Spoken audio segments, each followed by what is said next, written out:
Нема дозвола и место за градење на фотоволтаични централи за контраверзните бизнисмени Миодраг Дака Давидовиќ од Црнагора и Флетон Садико од Косово. Ова е една од одлуките да се забрани изградбата на неколку големи енергетски проекти на приватни инвеститори, а причина за тоа е што немале решение за одобрување на елаборат за оцена на влијанието на животната средина. Едно од забраните се однесува на барањето од декември 2023 на Alba Energy Group, фирма на косовскиот државјанин Флетон Садику, кој требаше да ја изгради најголемата домошна фотоцентрала од 200 мегавати на местото на напуштените штипски села Јамуларци и Скандалци, на површина од дури 7 милиони квадратни метри. Фирмата Alba Energy Group била основана во септември 2021 година со основачки влог од 5000 евра, а пред 2,5 години беше објавено дека тогашната влада донела урбанистички план за подрачја и градби од значење за државата, со кој овој инвеститор, како што беше медиумски пренесено тогаш, ќе може да изгради фотонапонски објекти од 200 мегавати.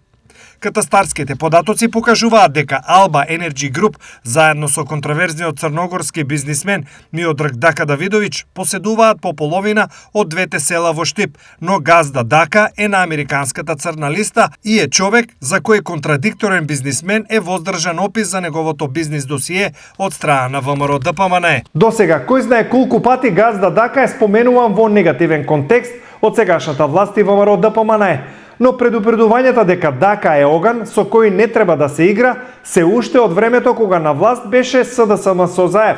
Меѓу другото, се тврди дека Дака на Заев во една прилика му искеширал 300.000 евра, а финансискиот сообраќај помеѓу нив се одвивал по сув колосек и без застој. Сепак, засега нема ваква одлука за забрана од владата за компанијата Хроносум на Давидовиќ, но ставот е дека ќе се направи се што е законски можно овој контраверзен бизнисмен да не гради енергетски проекти.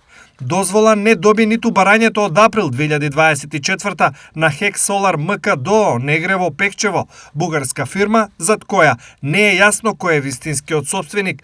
Со електронско јавно надавање, Пекчево требаше под долготраен закуп да додели земјиште од околу 880.000 метри квадратни во Негрево.